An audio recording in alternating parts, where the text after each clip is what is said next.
Hey everyone, welcome back to Pacing the Pension. If this is your first time here, I'm Jeff. I'm still relatively new to this YouTube video content making. I concentrate on three pillars for this channel: lifespan, the total time we have on the clock; wealth span, health span, the quality of our physical and mental health, mental engine; and the wealth span of how we fund our freedom and pace our pension. In today's video, I'm going to spend about 90%, maybe even closer to about 98% of it talking in the wealth spans pillar. Shocking, I know, as I have concentrated a lot of other videos in the health span pillar and even more about physical and mental health. So this will be different today. Because there is a massive amount of content out there from retirees or those that work in the financial arena discussing retirement, I've been hesitant to go into some of this, but here we are. I'm going to do my best in the wealth span discussion. I'm not as high-tech as Joe Kuhn at Joe Kuhn's Loves Retirement and his use of the computer to show numbers and do all this stuff, or even as good as Dwayne at Retire Early 500K or Buzz at Buzz Retirement Garage, where they use whiteboards. I'm going to do my best to show you some of my numbers. Again, these numbers are not going to be exact, but they're close, and how I see my wealth span a little bit differently than some of the others. I'm able to understand this better now as I have spent the time with financial planner discussing my overall plan, and I went into the meeting with her armed with information that I downloaded from a great software program called Boldin, a retirement planning software. I'm not affiliated, nor do I get any money from Boldin or anything else. I just heard about it from many other content creators and tried it myself, and I really like it. Every financial expert and even a lot of the content creators say you need 500K or a cool million in a 401 or investments to safely retire. If you're a veteran or a civil servant looking at your thrift savings plan or bank account feeling like you're falling short, I would just say stop right there. I've been lucky enough to see that's not truly the case. If you're comparing civilian rules to a military or federal state level reality, you're looking at it wrong. What would it look like for a federal and military retirement nest egg? Well, I'm going to get into that here in just a minute. First off, most of the non-military and federal state civilians fund their lives using the Dave Ramsey modest 4% rule. Those that are not military, meaning they pull 4% out of a finite cash pile every year and pray the stock market doesn't crash or have huge sequence of returns risk. The way to look at it for those like me that receive a pension is to reverse that 4% rule to find the cash equivalent net worth. So those that receive an annual pension, or for my fellow veterans receiving VA compensation, you take that pension compensation and times it by 25. That gives you the nest egg equivalent. For me, again, not using exact numbers here, what that looks like is it looks like this. Let me see if I can get this closer and see what it looks like there. So with my pension, as you can see, my annual pension in 2029 will be around $90,000. Multiply that by 25, and that's a portfolio equivalent of about 2.25 million.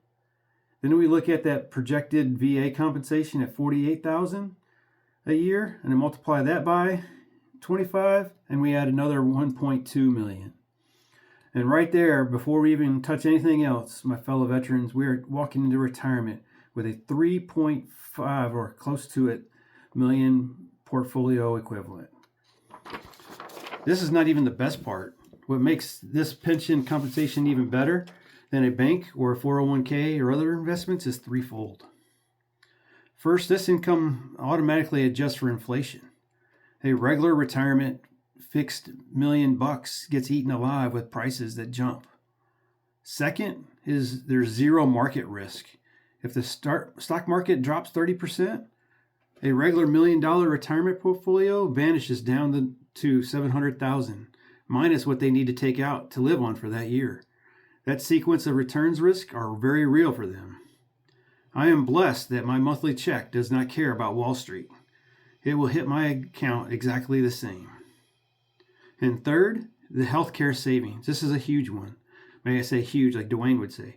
With TRICARE, for my family and the VA health care that I receive, and bypassing that massive civilian health insurance premiums protects my wealth system. I will dive into that a little bit more, as I think that really increases what my portfolio really looks like. Now let's get on to more tactical and more into the weeds. After I retired, transitioned out of the uniform, I was lucky enough to plug into the GS FERS system. For the first 5 years of this, I was just looking at it as just earning another paycheck. But after doing some of the research and having discussions about it, it is not only locking down another independent stream of guaranteed income, but it also erases some of my military pay reality. Let me explain what I mean by that. Social Security calculates your check on the highest 35 years of indexed earnings.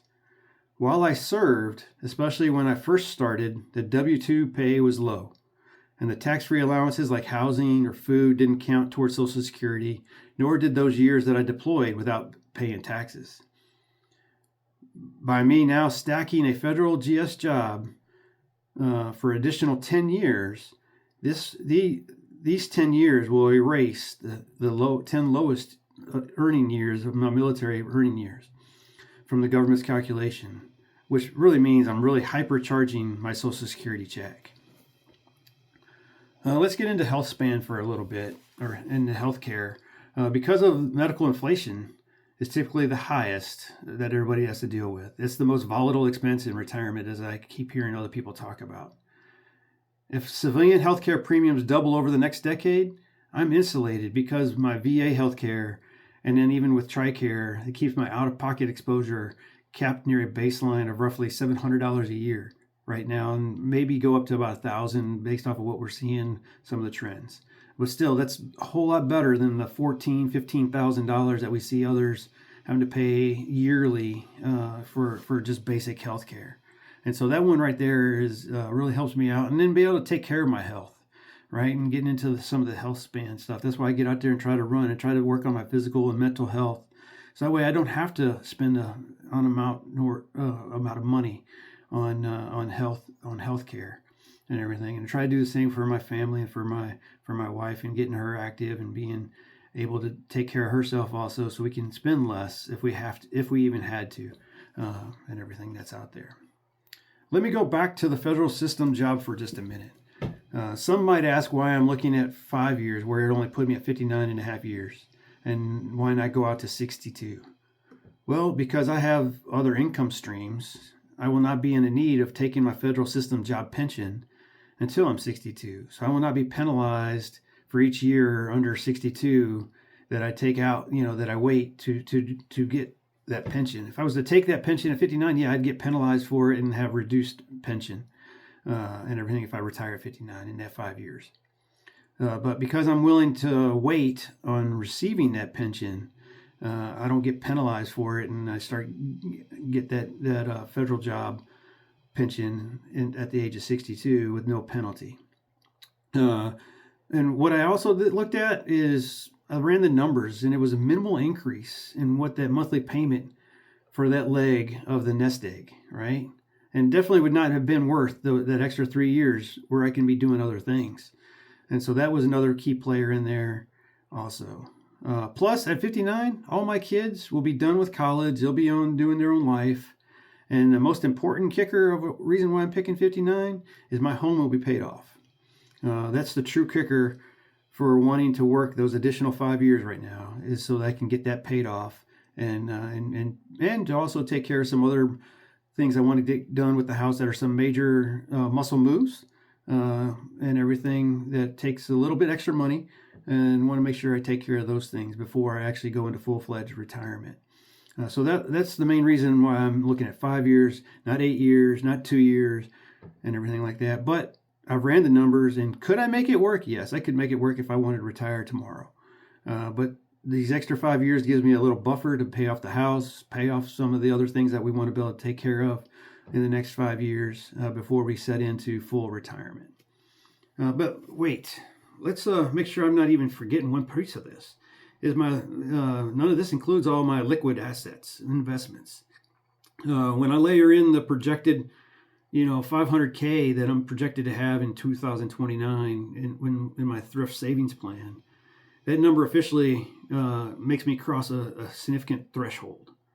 That total retirement package, when I look at it, and I'll show you the numbers here in a little bit, is going to be past that 5 million milestone, right? And because this part of the money, my liquid investments in the TSP, I've got it parked in a smart 2040 life cycle fund. It safely maximizes growth over the next 5 years while automatically tapering risk as a retirement approaches. This isn't just a retirement planning, it's a masterclass in stacking the benefits, as my financial advisor told me. So, this is where we talk about the civilian trap. A standard civilian retiring with 5 million, sitting entirely in a volatile 401k, has to live on defense. They are constantly calculating strict withdrawal rates, so just to cover daily bills, property taxes, and groceries. But my setup is completely different. The annual pension, maybe 2 of them here by the time I get all the way done, and the compensations along with Social Security check completely covers my baseline lifestyle, bills, and taxes. That means every penny of my liquid TSP is strictly acceleration money, as what my financial advisor would tell me. I have options with that money. I can leave it to compound, pay off big goals, or fund dream multi-generational vacations without putting my lifestyle at risk. So again, somebody may ask me, Jeff, are you sure these numbers are inflation adjusted? And I would say yes. Vast majority of that income is legally protected. 85% of it, I would say, of my income, since it's coming from my Army pension, my VA disability, and Social Security. By federal law, these 3 sources receive an automatic annual cost of living adjustment based on the Consumer Price Index. If inflation spikes by 4% next year, my check automatically increased by 4%. Meanwhile, a civilian living off a fixed annuity or pulling from a standard 401k just watches their buying power evaporate. So what does that total package look like? Here it is. And again, it's not going to be very good because I'm doing it on a piece of paper here and see if I can get it close. We talked about the Army annual pension being about 3.4. We talk about, and that's including the VA. But when you add in my GS pension, what I'm thinking it's going to be come, the time I get 62, 3 years of waiting after I retire in 59, but by the time I would grab it at 62, is going to be about $480,000 a year. Or that's about the package, what it's worth is $480,000. Sorry. Then we add in Social Security, what that's going to be worth for my wife and myself. That's at 1.25. Then we add in what we think the health savings account, what that health savings is. That health savings, because I'm on the TRICARE and the VA healthcare again, it's keeping my out-of-pocket expenses at that $700, $1,000 baseline. And that's a massive hidden wealth protector worth about that $307,000 in equivalent value.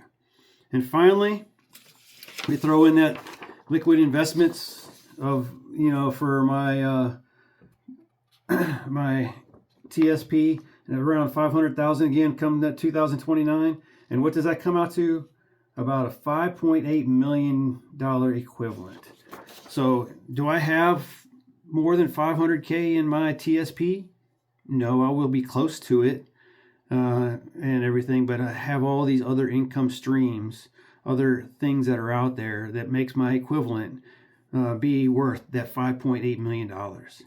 And so when we look at that, that's just that to me is, I'm looking pretty good, and on the civilian side, again, they may have that much money in their whole nest egg, but that doesn't mean that they're going to be able to live on it, going in, more comfortably. Now, I will caveat that all these things, this initial portfolio with just the pension and compensation being a part of it, but the biggest factor that goes into all this is expenses.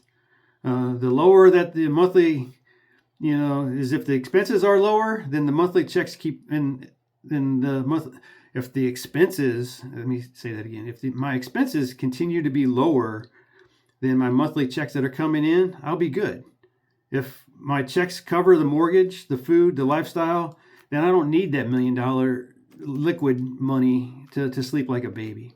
I'm looking pretty good to be able to afford it all, and everything with what I have, with the income streams that I do have coming in. So I'm lucky. I'll be honest. I'm very blessed for the career that I've had, and the opportunities that I've had, and never really paid attention to it like I have now, and what that really truly is worth over my lifetime. I think it's time for you to grab your own calculator, or to sign up for a program like Boldin and run your own annual income streams and times it by 25 if you're getting those pensions. Drop your nest egg equivalent baseline, or just how it changed your perspective, in the comments below. Also, if you think I might have missed something, or maybe something is off, please let me know, because I'm here to learn also. And as we move on, let's continue to pace that pension.